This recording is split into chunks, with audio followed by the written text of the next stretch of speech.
ఇటీవల మల్కాజ్గిరి ఎంపీ ఈటెల రాజేందర్ ఏదైతే సీఎంపై వ్యాఖ్యలు చేశాడో దానికి సంబంధించి కాంగ్రెస్ నుంచి కూడా అంతే ప్రతిస్పందనగా కాంగ్రెస్ లీడర్లు కూడా పెట్టారు. ఇప్పుడు అది కులాలకు కూడా పాకింది. ఈటెల రాజేందర్కి సంబంధించి వ్యక్తిగతంగా కాంగ్రెస్ నాయకులు కూడా ఆ కులాన్ని కూడా ప్రస్తావించడం జరిగింది. దానికి సంబంధించి తెలంగాణ ముదిరాజ్ మహాసభ నాయకులు మనతో పాటు ఉన్నారు మాట్లాడడానికి. అన్న ఏంటి అసలు ఈటెల రాజేందర్ గారి కులం సంబంధించి పీసీసీ ప్రెసిడెంట్ మాట్లాడారు, ముదిరాజు వాను లేకపోతే నువ్వు రెడ్డి అని చెప్పేసి ఏం చెప్తారు? రాష్ట్ర పీసీసీ అధ్యక్షులైనటువంటి మహేష్ కుమార్ గౌడ్ గారు ఉద్యమ నేత, మా ముదిరాజుల ముద్దుబిడ్డ, తెలంగాణ గొంతుకై తెలంగాణ రాష్ట్రం సిద్ధించడం లోపల ప్రధాన భూమిక పోషించి అనేక మంది యూనివర్సిటీ బిడ్డలను, అనేక మంది యువకులను జైళ్ళ నుండి కాపాడినటువంటి మహానేత ఈటెల రాజేందర్ గారు. అసొంటి ఒక బీసీ నాయకుడిని పట్టుకొని మరో బీసీ నాయకుడైనటువంటి కాంగ్రెస్ పార్టీలో మహేష్ కుమార్ గారు కూడా చిన్నతనం నుంచి పైకి వచ్చినటువంటి వ్యక్తి. కానీ రాజేంద్ర అన్న పట్ల ఇంత అనుచితమైన వ్యాఖ్యలు చేస్తాడని మేము ఎప్పుడు అనుకోలేదు. మేము వాటిని ఈటెల రాజేందర్ గారు ముదిరాజా రెడ్డా అనే ఒక క్వశ్చన్ మార్క్ వేసి మాట్లాడిన వారు. అది నిజంగా కూడా యావత్తు తెలంగాణ లోపల ఉన్నటువంటి ముదిరాజులందరికీ అది చాలా ఇబ్బందికరంగా ఉంది, ఇబ్బంది కలిగిస్తూ ఉన్నది. ఎందుకంటే ఈటెల రాజేందర్ అన్ననే విమర్శించినట్టు కాదు అది. ఈటెల రాజేందర్ను కన్న తల్లిదండ్రులు ఎవరైతే ఉంటారో వాళ్ళు నిజమైన ముదిరాజులు. వారి తల్లిదండ్రులను అవమానించినట్టే అవుతుందని చెప్పి యావత్తు తెలంగాణ లోపల ముదిరాజులు అందరూ భావిస్తూ ఉన్నారు. దీనికి మరి నిజంగా కూడా చదువుకున్నవారు, మరి అనేక సంవత్సరాలు పార్టీలో పనిచేసిన వారు, మరి మీలాంటి వారు ఈ మాట అనాల్సింది కాదు. మరి మీ పార్టీలో ఉన్న నాయకులు వాడిన పదజాలాన్ని మేము వాడడం లేదు. కొంత సంస్కారవంతులుగా ముదిరాజు జాతి పక్షాన, మా యొక్క తెలంగాణ ముదిరాజు మహాసభ పక్షాన రాష్ట్ర వ్యాప్తంగా ఈ యొక్క వ్యాఖ్యలను మేము తీవ్రంగా ఖండిస్తూ ఉన్నాం. అది కూడా మర్యాదపూర్వకంగా, అది ఒక సంస్కారవంతులుగానే ఖండిస్తూ ఉన్నాము తప్ప మీలాగా మాట్లాడడం లేదు. దానికి నేను నిజంగా ఇప్పటి కూడా పీసీసీ అధ్యక్షులను కోరుతా ఉన్నాను. ఈటెల రాజేందర్ గారిపై చేసినటువంటి మీరు చేసిన రెడ్డియా లేక ముదిరాజా అనేటువంటి దాది ఒక రాజేందర్ అన్న కుటుంబానికే కాదు, యావత్తు తెలంగాణ లోపల ఉన్నటువంటి ముదిరాజు సమాజానికి అందరికీ వర్తిస్తుంది. కాబట్టి నేను బేషరతుగా వారు క్షమాపణ చెప్పాలని చెప్పి ఈ సందర్భంగా నేను కోరుతా ఉన్నాను. అదేవిధంగా మరి వారి పార్టీ నాయకులు రాష్ట్ర పీసీసీ వర్కింగ్ ప్రెసిడెంట్ అయినటువంటి తూర్పు జయప్రకాష్ రెడ్డి అలియాస్ జగ్గారెడ్డి గారు మాట్లాడుతూ రాజేందర్ అన్న గారిని నడి రోడ్డుపై బట్టలు విప్పి నిలదీస్తామని చెప్పి మాట్లాడడం జరిగింది. జయప్రకాష్ రెడ్డి గారు మీకంత సీన్ లేదు, మీకు ఆ పరిస్థితి లేదు. మీరు ఎవరిని నిలదీస్తా అంటున్నారు? ముదిరాజులను. అంటే ఈటెల రాజేందరు ముదిరాజు ముద్దుబిడ్డ. ఈ రాష్ట్రంలో మీరు మొన్నటికి మొన్న నిర్వహించినటువంటి కులగణన లోపల 13.8% ఈ రాష్ట్రంలో హైయెస్ట్ మెజారిటీగా ఉన్నారని చెప్పి మీ యొక్క రాష్ట్ర ముఖ్యమంత్రి గారే ప్రకటించడం జరిగింది. మరి అసొంటి ముఖ్యమంత్రి గారు ప్రకటించిన ఈ 13.8% అంటే దాదాపు 55 నుంచి 60 లక్షల మంది ముదిరాజులు ఉంటారు. ఏ ముదిరాజును బట్టలు ఇప్పుతావు జగ్గారెడ్డి? ఎంతమంది బట్టలు ఇస్తావు జగ్గారెడ్డి? నీ నియోజకవర్గంలో ముదిరాజు ముద్దుబిడ్డలు రాజకీయ నాయకులు కాకపోవచ్చు, మీ లేక అక్రమ సంపాదించినటువంటి సంపాదన లేకపోవచ్చు, కానీ మేము అవసరం అనుకుంటే మరి సాయుధ దళాల కంటే ఎక్కువ పోరాటం చేసే అటువంటి మా దగ్గర శక్తి సామర్థ్యాలు ఉన్నటువంటి ముదిరాజు జాతి. చెప్తుండగా జగ్గారెడ్డి చాలా జూనియర్ నాకు ఈటెల రాజేందర్. నేను రాజకీయాల్లో ఉన్నప్పుడు అతను రాజకీయాల్లో నేను 19 ఏళ్ళకి కౌన్సిలర్ అయినా, నేను మంచోళ్ళకు మంచోని చెడ్డోనికి ఇంకొకసారి ఇట్లా మాట్లాడితే మాత్రం బాగుండదని చెప్పేసి ఈటెల రాజేందర్కు వార్నింగ్ కూడా ఇస్తుండే కదా, ఏం చెప్తారు మరి? ఈ సందర్భంగా నిజంగా నన్ను మంచి క్వశ్చన్ అడిగింది మీరు వారు మాట్లాడినటువంటి మాటలో. మరి మీరు నిజంగా సీనియర్లు అయితే, మీరు రాజేందర్ అన్న గారు విద్యార్థి దశలో మీరు రాజకీయ నాయకుడై మున్సిపల్ చైర్మన్ అయితే ఈ రాష్ట్రంలో ఉన్న వాళ్ళందరూ మీ సీనియారిటీకి దండం పెట్టడమా, మీ సీనియారిటీకి మొక్కడమా? అలా అంటే నా పేరు గురాల మల్లేశం. ప్రస్తుతం ఆనాడు కరీంనగర్ ఉమ్మడి జిల్లా లోపల సుల్తానాబాద్ మండలానికి 1995లోనే నేను జడ్పీటీసీని. 2000 అంటే 3 దశాబ్దాల కింద. ఆ తర్వాత మళ్ళా 2006లో రెండోసారి జడ్పీటీసీ, అంటే 2 దశాబ్దాల కింద. మరి మిగతా వాళ్ళందరినీ నాకు దండం పెట్టాలనా? నా సీనియారిటీ అజ్జేసి వీళ్ళందరూ నాకు జై కొట్టాలా? సీనియారిటీ కాదు కదా. మీరు సీనియారిటీ, నేను కూడా సీనియారిటీ. గురాల మల్లేశం అన్నాడు, నువ్వు ఒకసారి ఎమ్మెల్యే కావచ్చు, నేను ఎమ్మెల్యే కాకలేకపోవచ్చు, కానీ రాజకీయాల్లో మీ లెక్క స్థానిక సంస్థల్లో నేను కూడా 30 సంవత్సరాల కిందనే జడ్పీటీసీ అయిన వ్యక్తిని. అయితే నాకంతా సమాజం అంతా సలాం కొట్టాలా? మీ సీనియారిటీకి సలాం కొడతారా?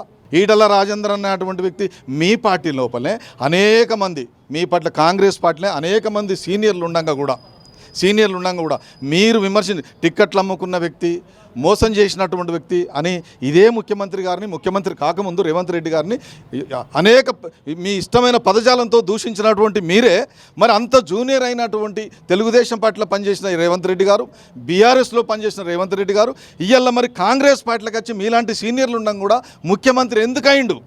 దమ్మున్న నాయకుడు ఎవరైనా అవుతారు. రేపు ఈటల రాజేందర్ అన్న కూడా ఈ తెలంగాణ రాష్ట్రంలో ఆయన ప్రజా గొంతుగా ప్రజలతో అనునిత్యం ప్రజలతో ఉండే వ్యక్తి ఈటల రాజేందర్ అన్న.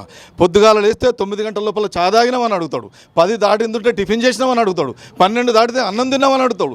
ఆయన ప్రతిరోజు ఒక టిఫిన్ డబ్బా పట్టుకొని ప్రజల మధ్యలో కూర్చుండి టిఫిన్ చేస్తాడు. అంత కూడా సమయం లేకుంటే వాహనంలో టిఫిన్ చేసుకుంటూ పోయి టిఫిన్ చేసి అటువంటి ప్రజలతో ఉండే మమేకమయ్యేటువంటి నాయకుడు ఈటల రాజేందర్ అన్న. ఈటల రాజేందర్ అన్నను మాటలంటే ఈటల రాజేందర్ అన్నను విమర్శిస్తే మరి సూర్యుని మీద ఉమ్మేస్తే అది మళ్ళీ ఎక్కడి నుంచి తిరిగి పడుతుందో మీరు అర్థం చేసుకోవాలి. అంతటి మహానాయుడుకు ఈటల రాజేందర్ అన్న.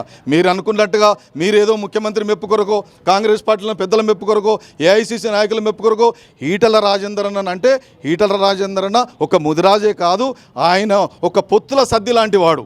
అనేక సబ్బండ వర్ణాల బడుగు బలహీన వర్గాల నాయకుడు ఈటల రాజేందర్ అన్న. వారిని అంటే ఎవరు ఊరుకోరు. మీరు ఇప్పుడు అనుకొని ఏదో నలుగురు మీడియా కూడా మీరు సంబరపడతారు కావచ్చు, కానీ ఈటల రాజేందర్ అంటే అది ప్రజలు గమనిస్తూ ఉన్నారు, అది సరైంది కాదు. ఇప్పటికైనా మీరు బేషరతుగా ఈటల రాజేందర్ అన్న మాటలకు క్షమాపణ చెప్పాలని చెప్పి తెలంగాణ ముదిరాజు మహాసభ పక్షాన ఈ రాష్ట్రం లోపల ముదిరాజులు అందరూ కోరుతూ ఉన్నారు. లేని పక్షంలో జిల్లాల వారిగా, మండలాల వారిగా, గ్రామాల వారిగా 60 లక్షల మంది ముదిరాజులు రోడ్లపైకి ఎక్కేట పరిస్థితి తీసుకురావద్దని చెప్పి కూడా ఈ సందర్భంగా నేను మనవి చేస్తూ ఉన్నాను. చెప్తారు కదా జ్ఞానేశ్వర ముదిరాజ్ ఏదైతే కార్పొరేషన్ ముదిరాజ్ చైర్మన్ ఉన్నారో దానికి సంబంధించి ముదిరాజులంతా కాంగ్రెస్తోనే ఉన్నారు, బీజేపీలో అధ్యక్ష పదవి రావడంతోనే ఫ్రస్ట్రేషన్తో సీఎం అంటున్నాడని చెప్పేసి అంటున్నారు. ఏం చెప్తారు మరి? ఇంతకుముందే ప్రెస్ మీట్ చూసిన మా బంధుమిత్రులు పెట్టింది. వాస్తవానికి వాళ్ళకు పదవులు వచ్చేంత కూడా నాయకులు చాలామందికి తెలియదు వాస్తవానికి. ఇంకా వాళ్ళకి నేను ఒకటే సూచన చేస్తున్నా. మరి మేము కూడా ఇంతకుముందు ప్రెస్ మీట్ కొద్దిగా వినడం జరిగింది. మరి వారి మెప్పు కోసమో, కాంగ్రెస్ పార్టీ మెప్పు కోసమో కాదు, మరి ఈటల రాజేందర్ గారు ముదిరాజులకు ఏం చేసిందని చెప్పి మాట్లాడడం జరిగింది. ఈటల రాజేందర్ గారు ఫైనాన్స్ మినిస్టర్గా ఉన్నప్పుడు మరి ఒక్క ముదిరాజులకు కాదు, అన్ని వర్గాలకు అందే విధంగా ఫలాలు అందే విధంగా చేసిండు.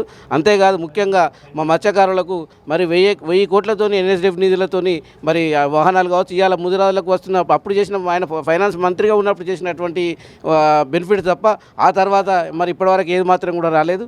ఇప్పుడు కార్పొరేషన్ వేసిండ్రు, ఒక 50 కోట్లు మంజూరు చేసిండ్రు. మరి నిధులు ఎక్కడ ఇచ్చిండ్రు? ఒక కనీసం ముదిరాజులకు ఇవ్వాలంటే ఒక 1000 కోట్లు ఉంటే కానీ ముదిరాజులకు ఏమైనా లోన్స్ రావు. దయచేసి ఏంటంటే ఈరోజు ఇప్పటికే మరి ఆయన భారతీయ జనతా పార్టీలో చేరిన తర్వాత కూడా దాదాపుగా ఆ భారతీయ జనతా పార్టీ ఇలా 6 ముదిరాజులకు ఇలా అసెంబ్లీ సీట్లు ఇచ్చింది. సరే గెలుకోపోవచ్చు, అక్కడ ఉన్న వాతావరణం కావచ్చు, ఇంకేమైనా కావచ్చు, 6 అవకాశం కల్పించే విధంగా ప్రయత్నం చేసిండు. భారతీయ జనతా పార్టీ కూడా ముదిరాజులు హక్కును చేసుకుని మరి 6 అవకాశాలు కూడా కల్పించింది. మరి మీరు అలాంటి విషయాలు తెలియకుండా అంటే అతని గురించి తెలిసి కూడా ఏదో మెప్పు పొందడానికి అలాంటి ప్రగల్భాలు పలకద్దని చెప్పి మా బంధువులకు హెచ్చరిస్తుంది. బీఆర్ఎస్లో ఉన్నప్పుడు ముదిరాజులు ఎవరిని పట్టించుకోలేదు, కేసీఆర్తో గొడవ పెట్టుకొని ఏదైతే రాష్ట్రాన్ని అప్పుల పాలు చేసిండో కేసీఆర్కి సంబంధించి దాంట్లో ఈయన కూడా ఒక ముద్ద. ఇప్పుడు రాష్ట్రం గురించి మాట్లాడుతున్నావా? ముఖ్యమంత్రి చేసిన అభివృద్ధి ఓర్వలేకనే ముఖ్యమంత్రి మీద మాటలు వెళ్తున్నాడని చెప్పేసి అంటున్నారు కాంగ్రెస్ వాళ్ళు. ఏం చెప్తారు మరి? ఈరోజు మీరు ఎవరికైనా ఇవాళ గ్రామాలకు వెళ్ళండి. ఈరోజు ఏ గ్రామానికి వెళ్ళినా ఒక్కసారి కాంగ్రెస్ నాయకులు దయచేసి గ్రామాలకు వెళ్ళండి, ఏం జరుగుతుందో ఇలా ఆర్థిక పరిస్థితి ఏమున్నదో తెలుస్తుంది. ఈరోజు ఇలా హైడ్రా వల్ల అతను మాట్లాడిన వర్షన్ ఏంది, అక్కడ హైడ్రా వల్ల వాళ్ళు ఒక్కరు కన్నీరు మున్నురై ఒక్కొక్కరు 20-30 ఏళ్ళ కింద ఇల్లు కట్టుకుంటే ఇళ్లకు నోటీసులు ఇస్తే వాళ్ళ బాధలు విని మాట్లాడినటువంటి మాటలు అవి. ఇలా తెలంగాణ భాషలో ఎవరైనా జనరల్గా ఏదైనా ప్రాబ్లం వచ్చినప్పుడు నా కొడుకు ఏం చేస్తున్నావు అని అంటారు. అది ఏదో తప్పుగా వక్రీకరించి ఇలా మాట్లాడినటువంటి మాటలు వాళ్ళ మెప్పు కోసం మాట్లాడుతున్నారు. మీరు ఇలా ప్రభుత్వం మెప్పు కోసం మాట్లాడుతున్నారు. రేవంత్ రెడ్డి గారు పలు సందర్భాల్లో ఎన్నో సందర్భాల్లో మాట్లాడిన సందర్భాలు ఉన్నాయి. రాజకీయంగా మాటలు మాట్లాడుకోండి, కానీ మీరు ఈరోజు మా కులాన్ని ముందుకు తీసుకొస్తారు. ఇలా మా కులాన్ని తీసుకొచ్చి ముదిరాజు కులమా రెడ్డి కులమా అని చెప్పి మాట్లాడి ఇలా మా యొక్క ముదిరాజులను అవమానపరిచే విధంగా ఇలా రాష్ట్ర వ్యాప్తంగా మా ముదిరాజులను అవమానపరిచే విధంగా మాట్లాడుతున్నారు. దయచేసి మీరు వెంబడే ఉపసంహరించుకోవాలి. అది బేషరతుగా మా ముదిరాజులకు క్షమాపణ చెప్పాలి, లేకుంటే రాష్ట్ర వ్యాప్తంగా కూడా నిరసనలు ఉంటాయి. మరి ఈరోజు కాంగ్రెస్ ప్రభుత్వం వచ్చినాక అభివృద్ధి మీద దృష్టి సారించండి దయచేసి. అభివృద్ధి మీద దృష్టి సారించకుండా కార్యక్రమాలు చేయకుండా మా ముదిరాజులకు ఇచ్చినటువంటి హామీలు నెరవేర్చండి. ఏం పదవులు ఇచ్చిండ్రు ముదిరాజులకు? ఎంతమంది ఉన్నారు ఇవాళ ముదిరాజుల? ఒక్క చైర్మన్ పదవి ఇచ్చిండ్రు, ఏమైనా పదవులు ఇచ్చిండ్రా? ఇలా అన్ని కార్పొరేషన్ చైర్మన్ ఇచ్చిండ్రు, ఎంతమందికి ఇచ్చిండ్రు? మా జనాభా ప్రాతిపాదికన ఒక ఇద్దరికో ముగ్గురికో ఇస్తే నిజంగా మీరు న్యాయం చేసినట్టు ముదిరాజులకు. ముదిరాజులకు ఇప్పటివరకు ఒక పదవి కూడా లేదు కదా, ఒక చైర్మన్ పదవి ఇవ్వగానే కాదు ఒక్కడి. అది మా ముదిరాజ్ ఫైనాన్స్ కార్పొరేషన్ ముదిరాజుకి ఇచ్చింది, ఇంకా వేరే ఇవ్వలే. నువ్వు ఇంకా వేరే టూరిజము ఇంకేదో ప్రాణాలు అందే విధంగా ఇవ్వలే. దయచేసి అది మా ప్రధాన డిమాండ్. మీరు కామారెడ్డి డిక్లరేషన్లో ముదిరాజులకు బీసీడీ నుంచి బీసీఏ చేస్తామని చెప్పారు. వాళ్ళు బహిరంగ సభలలో ముదిరాజులు అత్యధిక జవాబున్న గౌరవ ముఖ్యమంత్రి గారు చెప్పారు. వాళ్ళు బహిరంగ సభలలో ముదిరాజులు అత్యధిక ఉన్నారు, వీళ్ళకు న్యాయం చేయాలని చెప్పారు. కానీ ఇవాటి వరకు మా బీసీడీ నుంచి బీసీఏ డిక్లరేషన్ మీ పరిధిలో ఉన్నది, సుప్రీంకోర్టు పరిధిలో లేదు. దయచేసి పలు సందర్భాల్లో గౌరవ ముఖ్యమంత్రి గారు సుప్రీంకోర్టులో ఉన్నదని పరిశీలిస్తా అని చెప్పాడు. సుప్రీంకోర్టులో లేదు, ప్రభుత్వ పరంగానే ఉన్నది. ప్రభుత్వం దాన్ని మీ యొక్క బీసీ కమిషన్ ద్వారా మాకు సాల్వ్ చేయాలి. ఆ బీసీడీ నుంచి బీసీఏ చేసి అది నిరూపించాడు మా ముదిరాలకు. అప్పుడు నిజంగా ముదిరాలు మీ పార్టీని హక్కునే చేసుకుంటారు. ఇంకోటి రెండోది ఏంటంటే, గతంలో టీఆర్ఎస్ పార్టీ ముదిరాలకు టికెట్లు ఇవ్వలేని ఉద్దేశంతోనే టీఆర్ఎస్ పార్టీ అప్పుడున్న గౌరవ ముఖ్యమంత్రి చంద్రశేఖరరావు ముదిరాలకు టికెట్లు ఇవ్వలేదని ఉద్దేశంతోనే ముదిరాలు ఆ రోజు కాంగ్రెస్ పార్టీని హక్కున నేర్చుకున్నారు. ప్రత్యక్షంగా ఇప్పుడున్న కొద్దిమంది కాదు, పరోక్షమైనటువంటి ముదిరాలు కూడా మీ పార్టీ సహకరించారు. ఎందుకంటే ఒకసారి మాకు టికెట్లు లేని ఆక్రోషంతో ఆ రోజు పార్టీ పనిచేసారు. కానీ ఈరోజు మాకు ఇంకా న్యాయం జరుగుతలేదు. అయినప్పటికీ కూడా న్యాయం జరగకపోక మా ముదిరాజు బిడ్డ ఏదో మాట్లాడిందని చెప్పి మిగతా మన అందరు కాంగ్రెస్ నాయకులు మాట్లాడుతున్నారు. అది గుర్తుపెట్టుకోవాలి. ఇలా ముదిరాజు ఓట్లతోనే మీ యొక్క అధికారంలో ఉన్నారు. దయచేసి అది గుర్తుంచుకోవాలని చెప్పి నేను. ముదిరాజులు ఎటువైపు ఉన్నారు? కాంగ్రెస్ వైపు ఉన్నారా లేకపోతే ఈటల రాజేందర్ వైపు ఉన్నారా? ముదిరాజులు ఇప్పుడు ప్రస్తుతం వాళ్ళు అంటున్నారు ముదిరాలంతా మా వైపే ఉన్నారు అని చెప్పేసి అంటున్నారు. వారు ముదిరాజులు రాష్ట్ర వ్యాప్తంగా ఈటల రాజేందర్ వైపు ఖచ్చితంగా ఉన్నారు. ఒకసారి గ్రామాలకు ఆయన వచ్చినప్పుడు మీరు చూడండి, ఒకసారి ఎవరు ఉంటారు, ఎంతమంది ఉంటారు, ఎంతమంది వస్తారు, ఎంతమంది ఆయన ఇంటికి వచ్చి భోజనాలు చేస్తారు, ఎంతమంది ఇంతకుముందు మా మలేష్ అన్న చెప్పినట్టు పొద్దున్న నుంచి మొదలుకుంటే రాత్రి వరకు అన్నదాన సత్రమే ఆయన ఇల్లు. ఎవరు ఒక్కరైనా నాట్ ఓన్లీ ముదిరాజు, అన్ని కమ్యూనిటీలు బీసీ వర్గాలు మొత్తం కూడా ముదిరాజులు మన ఈటల రాజేందర్ వైపు ఉన్నాయి. ఖచ్చితంగా ఆయన వైపే వస్తారు, ఆయనతోనే మాట్లాడతారు, ఆయనతోనే పనులు తీసుకుంటారు. ఖచ్చితంగా ఈటల రాజేందర్పై ఏదైతే పీసీసీ వర్కింగ్ ప్రెసిడెంట్ కానీ లేకపోతే పీసీసీ ప్రెసిడెంట్ చేసిన వ్యాఖ్యలు ఖచ్చితంగా అది ముదిరాజులకు సంబంధించి చాలా బాధ కలిగించిన అంశం అని చెప్పేసి చెప్తున్నారు.